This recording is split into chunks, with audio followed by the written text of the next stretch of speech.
నమస్కారం ADB news కి స్వాగతం. ముందుగా హెడ్లైన్స్. లోక్సభ ఎన్నికల నేపథ్యంలో కొనసాగుతున్న ముమ్మర తనిఖీలు. రైల్వే స్టేషన్, ఠాకూర్ హోటల్ పరిసరాలను ఆకస్మికంగా తనిఖీ చేసిన ఎస్పీ గౌసాలాం. మహారాష్ట్ర సరిహద్దుతో ఉన్న చెక్ పోస్టుల పరిశీలన. ప్రశాంత వాతావరణంలో ఎన్నికలు జరిగేలా పటిష్ట చర్యలు తీసుకుంటున్నట్లు స్పష్టీకరణ.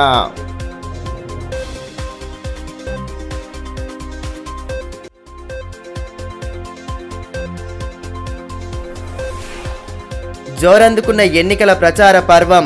శ్రీ నవశక్తి దుర్గాపీఠంలో ప్రత్యేక పూజలు జరిపి బీఆర్ఎస్ ప్రచార రథాలను ప్రారంభించిన మాజీ మంత్రి జోగురామన్న. హామీల అమలులో విఫలమైన కాంగ్రెస్, బీజేపీలకు తగిన గుణపాఠం చెప్పాలని పిలుపు. పార్లమెంట్ ఎన్నికలు సమీపిస్తున్న వేళ పోలీసు యంత్రాంగం కట్టుదిట్టమైన భద్రతా చర్యలు చేపడుతోంది. ఇందులో భాగంగానే శుక్రవారం ఎస్పీ గౌస్ ఆలం పట్టణంలోని పలు ప్రాంతాల్లో ఆకస్మికంగా తనిఖీలు నిర్వహించారు.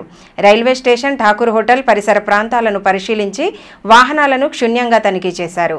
అనంతరం పలు అంతర్రాష్ట్ర చెక్పోస్టులను పరిశీలించారు. పార్లమెంట్ ఎన్నికల నేపథ్యంలో కట్టుదిట్టమైన భద్రతా చర్యలు తీసుకుంటున్నట్లు ఎస్పీ గౌస్ ఆలం తెలిపారు. ఎన్నికలను దృష్టిలో ఉంచుకొని పట్టణంలోని పలు ప్రాంతాల్లో శుక్రవారం ఆయన ఆకస్మిక తనిఖీలు నిర్వహించారు. రైల్వే స్టేషన్ పరిసర ప్రాంతాలను క్షుణ్ణంగా పరిశీలించారు. జిల్లాలో మాదక ద్రవ్యాలను సైతం సంపూర్ణంగా రూపుమాపాలనే లక్ష్యంతో సిఆర్పీఎఫ్ సిబ్బంది, డాగ్ స్క్వాడ్ సిబ్బందితో కలిసి తనిఖీలు చేపట్టారు. ముందుగా రైల్వే స్టేషన్తో పాటు పరిసర ప్రాంతాల్లో తనిఖీలు జరిపిన అనంతరం ఠాకూర్ హోటల్ సమీప ప్రాంతాలను పరిశీలించారు. అదేవిధంగా మహారాష్ట్రలో ఎన్నికల సందర్భంగా సరిహద్దులో ఉన్న తలమడుగు మండలం లక్ష్మీపూర్ చెక్పోస్ట్, పిప్పల్గావ్ చెక్పోస్టుల వద్ద పరిస్థితిని పర్యవేక్షించి సిబ్బందికి విస్తృత సూచనలు చేశారు. డీఎస్పీ జీవన్ రెడ్డి, సిఐ అశోక్ తదితరులు పాల్గొన్నారు. ఈ సందర్భంగా ఎస్పీ గౌసాలాం మాట్లాడుతూ పార్లమెంటు ఎన్నికలను దృష్టిలో ఉంచుకొని ఓటర్లను ప్రభావితం చేసే వాటిని అనుమతించవద్దని సూచించారు. సిబ్బంది 24 గంటలు అప్రమత్తతతో ఉంటూ అక్రమ మద్యం, డబ్బు, గంజాయి సరఫరాకు అడ్డుకట్ట వేయాలని పేర్కొన్నారు. వాహనాల తనిఖీ సమయంలో తప్పనిసరిగా వీడియోగ్రఫీ చేయాలన్నారు. పార్లమెంటు ఎన్నికలను ప్రశాంత వాతావరణంలో పూర్తి చేసేలా పోలీసు యంత్రాంగం తరపున అన్ని చర్యలు తీసుకుంటున్నామని తెలియజేశారు. ప్రజలకు ఇచ్చిన హామీలను నెరవేర్చడంలో ఘోరంగా విఫలమైన కాంగ్రెస్, బీజేపీ పార్టీలకు రానున్న ఎన్నికల్లో తగిన గుణపాఠం చెప్పాలని బీఆర్ఎస్ జిల్లా అధ్యక్షులు మాజీ మంత్రి జోగురామన్న పిలుపునిచ్చారు. పట్టణంలోని పలు వార్డుల్లో శుక్రవారం నిర్వహించిన ఎన్నికల ప్రచారంలో ఆయన పాల్గొని ప్రభుత్వాల వైఫల్యాలను ప్రజలకు వివరించారు. కారు గుర్తుకు ఓటు వేసి బీఆర్ఎస్ అభ్యర్థి ఆత్రం సక్కును భారీ మెజారిటీతో గెలిపించాలని కోరారు. అసెంబ్లీ ఎన్నికల సమయంలో ఇచ్చిన హామీలను నెరవేర్చడంలో కాంగ్రెస్ ప్రభుత్వం ఘోరంగా విఫలమైందని, ప్రస్తుతం పార్లమెంట్ ఎన్నికల్లో గెలిపిస్తే హామీలు అమలవుతాయంటూ ఆ పార్టీ నేతలు వ్యాఖ్యలు చేయడం వారి చిత్తశుద్ధికి నిదర్శనమని బీఆర్ఎస్ జిల్లా అధ్యక్షులు మాజీ మంత్రి జోగురామన్న అన్నారు. లోక్సభ ఎన్నికల ప్రచారంలో భాగంగా శుక్రవారం పట్టణంలోని పలు వార్డుల్లో ఆయన ప్రచారం నిర్వహించారు. స్థానిక దుర్గానగర్తో పాటు పలు కాలనీల్లో ఇంటింటి ప్రచారం చేపట్టారు. కాలనీ వాసులకు కలిసి కారు గుర్తుకు ఓటు వేయాలని విజ్ఞప్తి చేశారు. కేంద్ర రాష్ట్ర ప్రభుత్వాల వైఫల్యాలను ప్రజలకు వివరిస్తూ గత బీఆర్ఎస్ ప్రభుత్వ హయాంలో ప్రవేశపెట్టిన సంక్షేమ పథకాల తీరును వివరించారు. పార్లమెంట్ ఎన్నికల్లో కారు గుర్తుకు ఓటు వేసి బీఆర్ఎస్ అభ్యర్థి ఆత్రం సక్కును భారీ మెజారిటీతో గెలిపించాలని కోరారు. కార్యక్రమంలో నాయకులు అలాల్ అజయ్, యూనుస్ అక్బానీ, సంద నర్సింగ్, దమ్మపాల్, కొండ గణేష్, భూమన్న, స్వరూప, పర్వీన్, దాసరి రమేష్, విజ్జగిరి నారాయణ, పండ్ల సీను, వేణుగంటి ప్రకాష్, సంజయ్ తదితరులు పాల్గొన్నారు.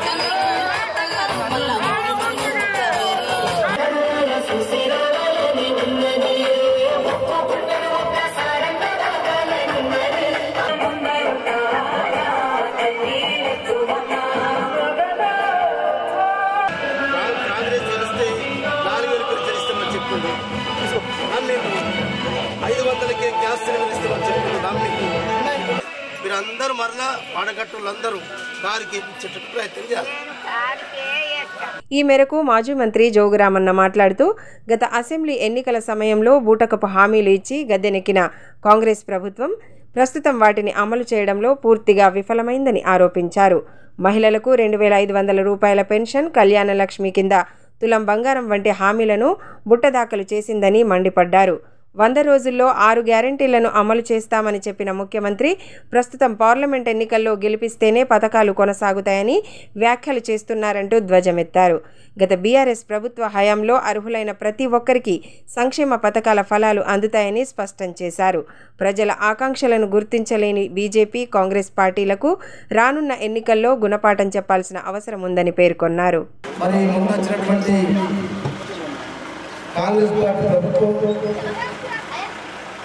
అనేక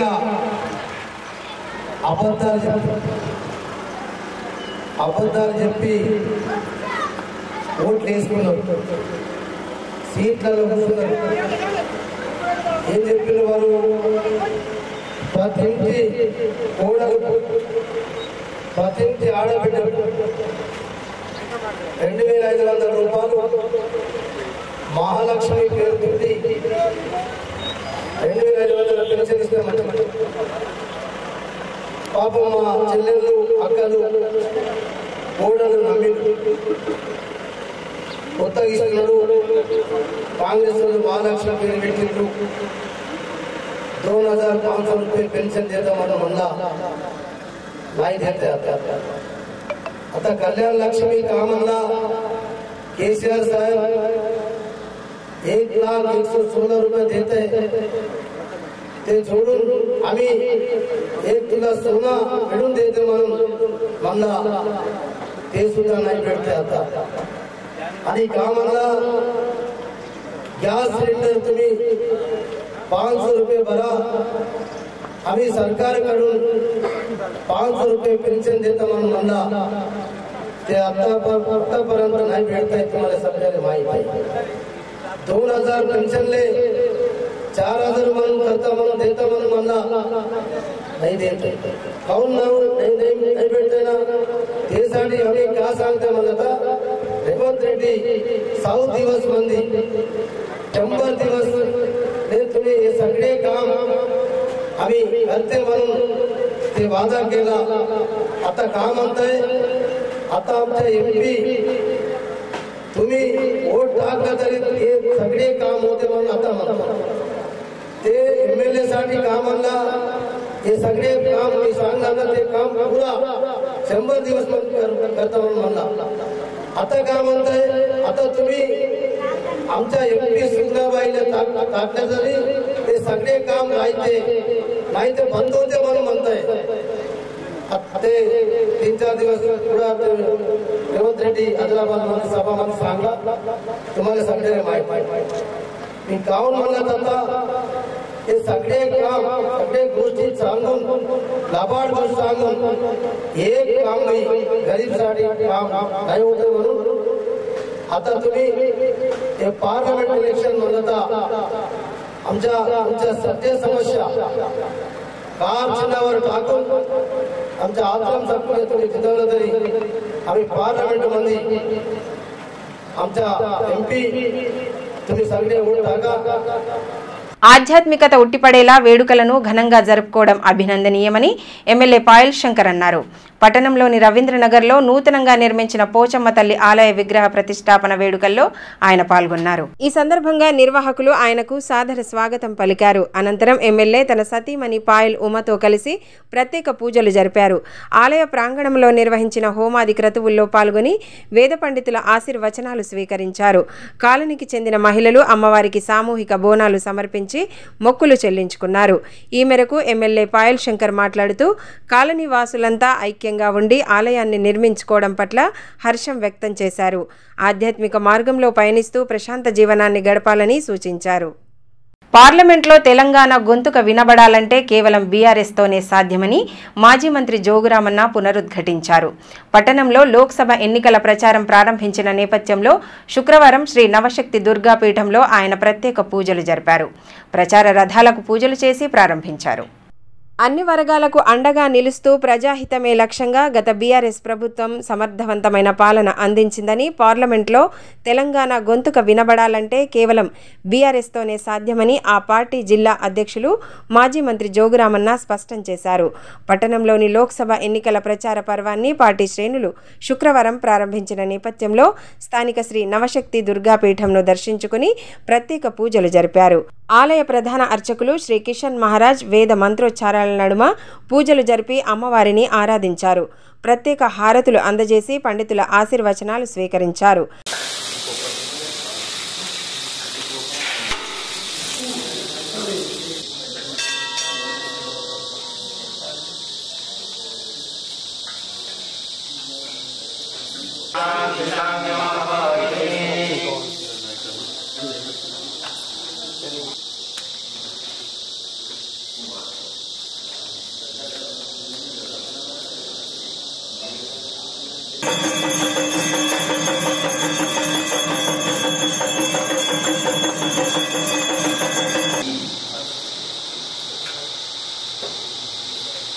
అనంతరం ప్రచార రథాలకు పూజలు జరిపారు. కార్యక్రమంలో నాయకులు అలాల్ అజయ్, సందనర్ సింగ్, ధమ్మపాల్, కొండ గణేష్, భూమన్న, దాసరి రమేష్, విజ్జగిరి నారాయణ తదితరులు పాల్గొన్నారు.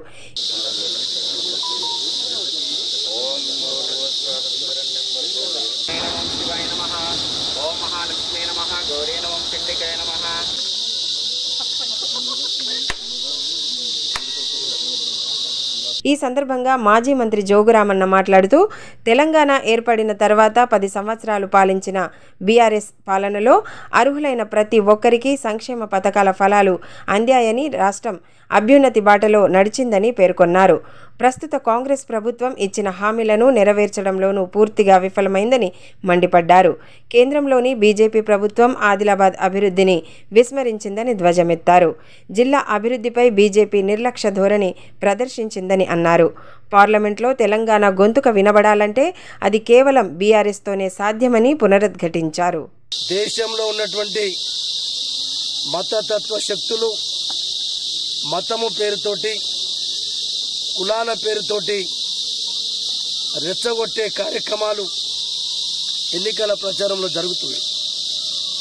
అందుకే ఈరోజు మతము పేరుతోటి ఒక పార్టీ ప్రాంతీయ తత్వంతో మరి ఇలా ఒక రకమైనటువంటి రెండు కాంగ్రెస్ బీజేపీ కలిసి ఈరోజు ప్రజలని మరొకసారి మోసం చేయడానికి మరి ప్రయత్నం జరుగుతూ ఉన్నాయి. రేపు కాంగ్రెస్ పార్టీ బీజేపీ పార్టీలకు రాష్ట్రం గురించి కనీసం వాళ్ళు మాట్లాడే ముందు ఏ ఒక్క పార్టీ కూడా జై తెలంగాణ అని చెప్పి వాళ్ళ నోట్లకి రాదు. అంటే జై తెలంగాణ అన్నటువంటి పార్టీలు భారతీయ జనతా పార్టీ, ఇలా కాంగ్రెస్ పార్టీ. భారతీయ జనతా పార్టీ బోలో భారత్ మాతా చెప్పవచ్చు, మేము కూడా బోలో భారత మాత చెప్తాం, మేము కూడా జై శ్రీరామ్ చెప్తుండొచ్చు. కానీ కేవలం వాళ్ళు బోలో భారత్ మాతా పేరుతోటి మరి కాంగ్రెస్ ఏమో జై సోనియా గాంధీ, జై ఇందిరాగాంధీ అని చెప్తారు. కానీ తెలంగాణ అనే మాట మాత్రం వాళ్ళ నోట్లకు రాదు. తెలంగాణ గురించి మాట్లాడటానికి కూడా మరి ఇలా మనం చూసినాం. పార్లమెంట్లో ఇక్కడ స్థానికంగా గెలిచినటువంటి పార్లమెంట్ సభ్యుడు మరి అక్కడ నరేంద్ర మోడీ గారికి ఏ ఒక్క సమస్యని గురించి కూడా ఎన్నడూ పార్లమెంట్లో మాట్లాడలేదు. తెలంగాణ రాష్ట్రం వచ్చిన కొత్తలోనే భారతీయ జనతా పార్టీ నరేంద్ర మోడీ గారు ఎంత విషయంగా ఎక్కిందంటే అసలు తెలంగాణ ఇచ్చుడే కరెక్ట్ కాదు. తెలంగాణ ఇచ్చిన సమయం చీకట్లో ఇచ్చిండ్రు. పిప్పర్ స్పేలతోటి మరి మొత్తం గందరగోళం చేసిన పార్లమెంట్లో. అంటే ఆయన విషయం ఎంత ఉందంటే తెలంగాణ రాష్ట్రం ఇవ్వడమే కరెక్ట్ కాదు అని చెప్పి నరేంద్ర మోడీ ఒక పక్క మాట్లాడతాడు. మరి ఎలా అటువంటి నరేంద్ర మోడీ గారికి తెలంగాణ రాష్ట్రంలో భారతీయ జనతా పార్టీకి ఓటు అడిగి ఎక్కడుంది అని చెప్తుంటాం. రాష్ట్రానికి అనేక విషయాలు చెప్పినాం. ఆదిలాబాద్ గిరిజన యూనివర్సిటీని ఆదిలాబాద్కి ఇవ్వమని చెప్పి అడిగినాం. కానీ కేవలం బీఆర్ఎస్ పార్టీ అడుగుతానని చెప్పి మమ్మల్ని బదనం చేస్తూ ఉన్నారు. అది కేంద్రం చేతిలో ఉంది. నువ్వు వరంగల్కి ఇస్తావా, నువ్వు ఆదిలాబాద్కి ఇస్తావా? మేము అయితే రాష్ట్ర విభజన చట్టంలో గిరిజన యూనివర్సిటీ ఉంటే దాన్ని మేము అడిగినాం. ఆదిలాబాద్ కావాలని చెప్పి మేము అడిగినాం. కానీ ఆదిలాబాద్కి ఇవ్వకుండా గిరిజనుల నుండి ఇంత పెద్ద ఆదివాసుల నుండి ఇలా గిరిజనుల జిల్లా అంటే ఆదివాసుల జిల్లా అంటే ఆదిలాబాద్ జిల్లా అని చెప్పేటటువంటి జిల్లాకి ఇవ్వలేదంటే ఇలా మరి ఆదివాసులను గిరిజనులను కూడా మరి ఇలా ఓటు అడిగేటటువంటి హక్కు ఈ భారతీయ జనతా పార్టీకి లేదు. ఆనాడు ఇందరవెల్లిలో ఆదివాసులను 1980లో ఆదివాసులందరినీ కూడా పిట్టలు కాల్చి చంపినటువంటి కాంగ్రెస్ పార్టీ. ఇలా కాంగ్రెస్ పార్టీకి ఇందరవెల్లిలో స్తూపం కడితే కూడా ఆనాడు కాంగ్రెస్ పార్టీ ప్రభుత్వం కూల్చేయడం జరిగింది. మళ్ళా ప్రజా సంఘాలు కలిసి ఆ స్తూపాన్ని నిర్మాణం చేసుకుంటే కనీసం ఆ స్తూపం దగ్గరికి పోయి పూజలు చేసడానికి కూడా అవకాశం లేకుంటే తెలంగాణ వచ్చిన తర్వాత ముఖ్యమంత్రి కేసీఆర్ గారు అయిన తర్వాతనే అక్కడ ఎక్కడ ఆంక్షలు లేకుండా అందరూ కూడా పోయి నివాళులర్పించేటటువంటి పరిస్థితి కేసీఆర్ గారు తీసుకొచ్చిండు. లోక్సభ ఎన్నికలను దృష్టిలో ఉంచుకొని 100% పోలింగ్ లక్ష్యంగా అధికార యంత్రాంగం విస్తృత అవగాహన కార్యక్రమాలను చేపడుతోంది. తాజాగా పట్టణంలోని ప్రధాన కూడళ్ల గుండా భారీ హోర్డింగ్లను ఏర్పాటు చేశారు. చునావ్ కా పర్వ్ దేశ్ కా గర్వ్ నినాదంతో హోర్డింగ్లను ఏర్పాటు చేయగా ప్రజలు వాటిని ఆసక్తిగా గమనిస్తున్నారు. పార్లమెంట్ ఎన్నికలు సమీపిస్తున్న నేపథ్యంలో 100% పోలింగే లక్ష్యంగా అధికార యంత్రాంగం ముమ్మర చర్యలు చేపడుతోంది. ఇదివరకే స్వీప్ ద్వారా విస్తృత అవగాహన కార్యక్రమాలు నిర్వహించిన అధికారులు ఓటు హక్కు ప్రాధాన్యతను ప్రజలకు వివరించారు. జిల్లా ఉన్నతాధికారులు సైతం ఈ కార్యక్రమాల్లో పాల్గొని ప్రజలకు అవగాహన కల్పించారు. ప్రజాస్వామ్య దేశంలో ఓటు హక్కుకు ఉన్న ప్రాధాన్యతను వివరిస్తూనే ప్రతి ఒక్కరూ ఎన్నికల్లో ఓటు హక్కును సద్వినియోగం చేసుకోవాలని సూచనలు చేశారు. ఓటరు నమోదు ప్రక్రియలో భాగంగా 18 సంవత్సరాలు నిండిన యువతీ యువకులు ఓటరుగా వివరాలు నమోదు చేసుకునేలా అవగాహన చేపట్టారు. ఇక లోక్సభ ఎన్నికల పోలింగ్ తేదీ సమీపిస్తున్న వేళ పట్టణంలోని పలు ప్రధాన కూడళ్లలో భారీ హోర్డింగ్లను ఏర్పాటు చేశారు. మే 13వ తేదీ పోలింగ్ జరగనుందని ఓటు హక్కును వినియోగించుకోవాలని సూచిస్తూ హోర్డింగ్లను ఏర్పాటు చేసి చైతన్యపరిచే ప్రయత్నాలు చేస్తున్నారు. ఎన్నికల పర్వం దేశానికే గర్వం నినాదాన్ని ప్రజల్లోకి తీసుకెళ్తున్నారు. ఓటు హక్కు కలిగిన ప్రతి ఒక్కరూ పోలింగ్లో పాల్గొనేలా పోలింగ్ తేదీని గుర్తు ఉంచుకునేలా హోర్డింగ్లను ఏర్పాటు చేశారు. అదేవిధంగా ఈవీఎం యంత్రంలో ఓటు వేసే విధానంపై సైతం అవగాహన కల్పించేలా ఫ్లెక్సీలను ఏర్పాటు చేయగా వాహనదారులు ప్రయాణికులు వాటిని ఆసక్తిగా గమనిస్తున్నారు.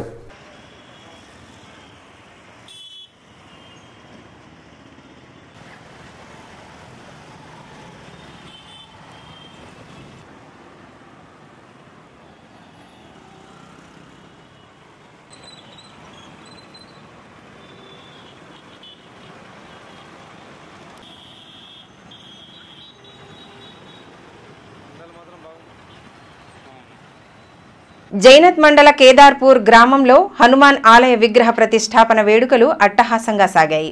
మాజీ మంత్రి జోగురామన్న వేడుకల్లో పాల్గొని ప్రత్యేక పూజలు జరిపారు.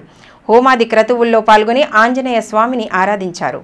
ఆధ్యాత్మిక చింతనతోనే మానసిక ప్రశాంతత లభిస్తుందని బీఆర్ఎస్ జిల్లా అధ్యక్షులు మాజీ మంత్రి జోగురామన్న అన్నారు. జైనత్ మండలం కేదార్పూర్ గ్రామంలో నూతనంగా నిర్మించిన హనుమాన్ ఆలయ విగ్రహ ప్రతిష్టాపన వేడుకల్లో ఆయన ముఖ్య అతిథిగా పాల్గొన్నారు. ముందుగా ఆలయానికి వచ్చిన ఆయనకు నిర్వాహకులు ఘన స్వాగతం పలికారు. అనంతరం ఆలయాన్ని దర్శించుకొని ప్రత్యేక పూజలు జరిపారు.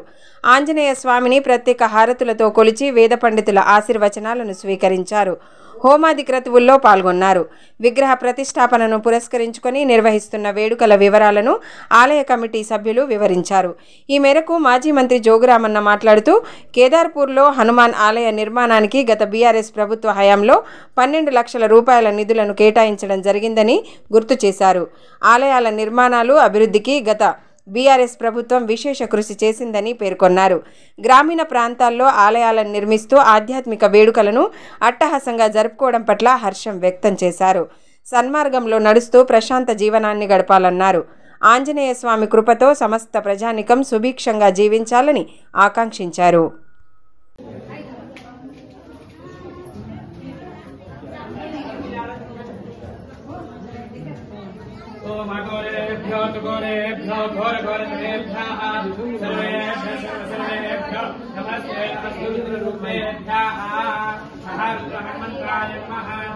లోక్సభ ఎన్నికల ప్రచారంలో భాగంగా స్థానిక ఇందిరా ప్రియదర్శిని మైదానంలో బీజేపీ ఎంపీ అభ్యర్థి గోడం నగేష్ ఎమ్మెల్యే పాయల్ శంకర్తో కలిసి ప్రచారం చేపట్టారు.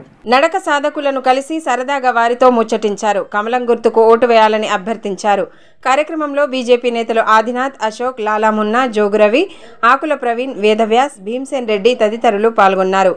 ఈ సందర్భంగా ఎంపీ అభ్యర్థి గోడం నగేష్, ఎమ్మెల్యే పాయల్ శంకర్ మాట్లాడుతూ దేశాన్ని అన్ని రంగాల్లో అభివృద్ధి పథంలో నడిపేందుకు కేంద్రంలోని బీజేపీ ప్రభుత్వం విశేష కృషి చేస్తోందని అన్నారు.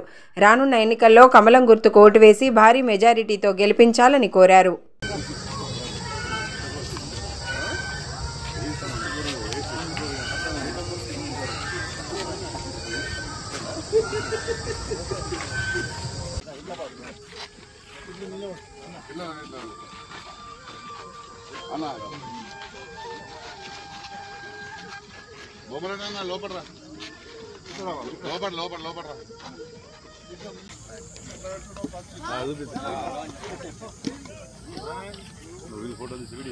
రెండు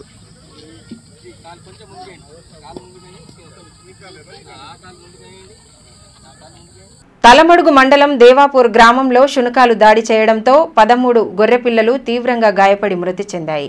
పొలంలో మేత కోసం గొర్రెపిల్లలను ఉంచగా శునకాలు ఒక్కసారిగా దాడి చేసి వాటిని హతమార్చాయి.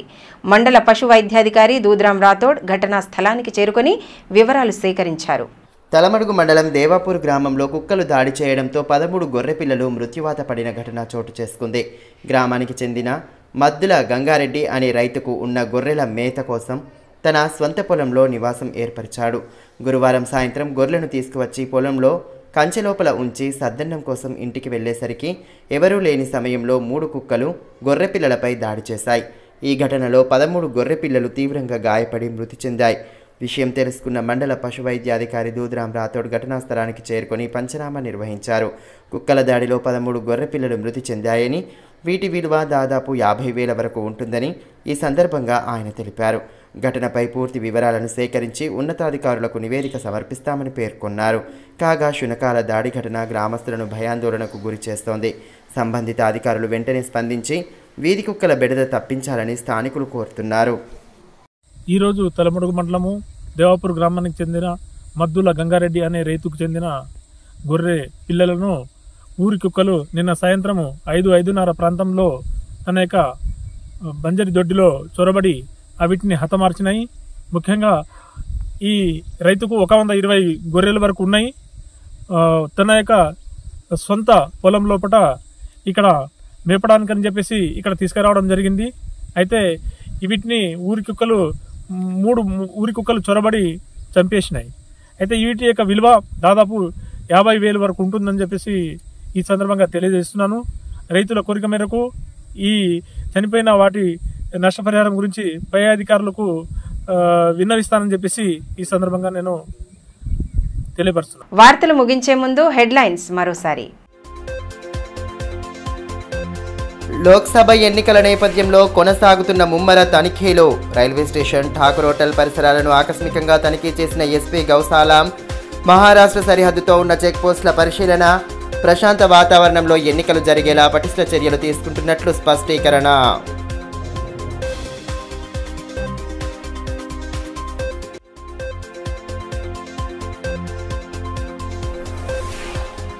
జోరందుకున్న ఎన్నికల ప్రచార పర్వం. శ్రీ నవశక్తి దుర్గాపీఠంలో ప్రత్యేక పూజలు జరిపి బీఆర్ఎస్ ప్రచార రథాలను ప్రారంభించిన మాజీ మంత్రి జోగురామన్న. హామీల అమలులో విఫలమైన కాంగ్రెస్, బీజేపీలకు తగిన గుణపాఠం చెప్పాలని పిలుపు. ఈ వార్తలు ఇంతటితో సమాప్తం. తిరిగి ప్రసారమయ్యే మరో బులెటిన్లో మళ్ళీ కలుసుకుందాం. అంతవరకు సెలవు. నమస్కారం.